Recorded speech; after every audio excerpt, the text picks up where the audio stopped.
Perfume as we know it today is a sweet-smelling liquid created through complex blending of natural and synthetic ingredients.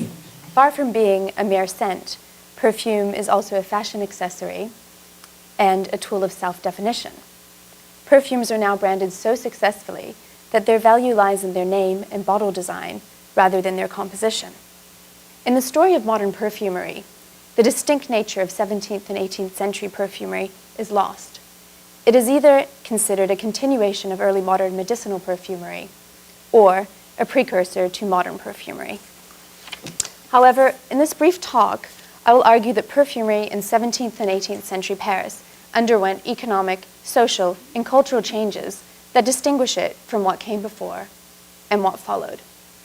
In the 17th and 18th centuries, Paris perfumers sought to establish their authority within the corporate hierarchy, assert their monopoly over the perfumery trade, and define perfume as a hygienic luxury.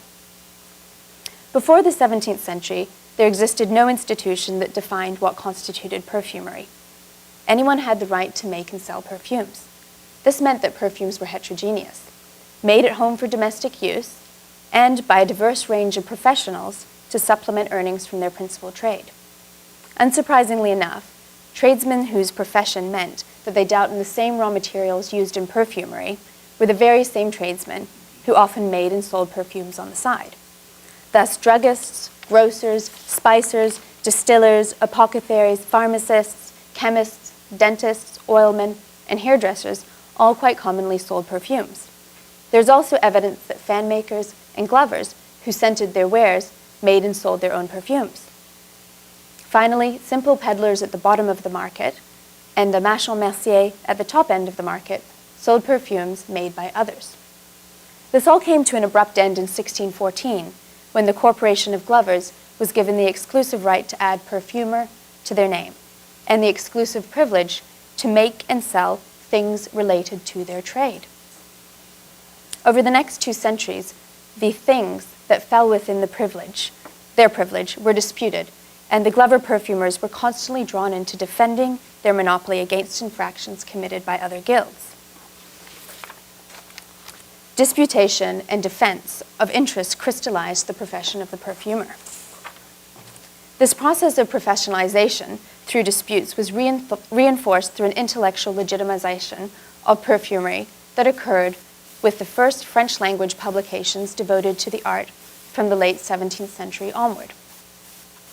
There was, of course, an earlier printed literature on perfumery, but the tradition of publications on perfume was altered in subtle yet important respects by the French perfumer Simon Barbe at the end of the 17th century. Barbe's work, The French Perfumer, published in 1693, represented a turning point. It was the first book uniquely devoted to perfumery published in French, and Barbe was the first professional perfumer to publish a book on the art of perfumery based on experience. Barbe was a master perfumer who owned his own boutique, the Golden Fleece, situated on the Rue des Gravelliers, which now falls inside the 3e arrondissement and is not too far from the metro Athée-Métier. In his work, Barbe argued for treating the perfumer as a skilled rather than unskilled laborer.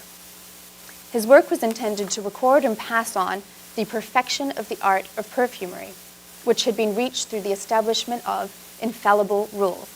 In his work, Barbe described the raw materials, drugs, and flowers that belonged to the art of perfumery and included over 140 recipes. The professionalization of perfume was the result of institutional changes, legal quarrels amongst tradesmen, and discourse. 2 of the most palpable results of the professionalization of perfumery were that the number of individuals claiming to be perfumers in 18th century Paris increased, and that these perfumers sold a greater variety of products. Shop inventories reveal that the range of scented products sold by perfumers reflected and expanded on the range of products outlined by Barbe. Perfumers sold several kinds of perfumes intended to protect against foul airs, mask bad odors, and cure physical and mental ailments. Gloves, fans, garters, linens, and bergamot boxes were sold to wealthy clients in order to mask unwanted stenches, please the senses, and demonstrate status. but it was also believed that they carried health benefits for the body and mind, since they could, depending on their scent, excite or calm the spirits. Scented waters, essential oils, essences, and cordials were touted as cures for physical and mental ailments, from scraped knees to epilepsy. They could be rubbed into the skin, inhaled, or ingested orally. By the 1780s, scented waters, oils, and creams, such as milk of roses, were increasingly sold as essential items for the toilette. Rather than masking stench, these items of perfumery cleaned and enhanced the skin while pleasing the spirits.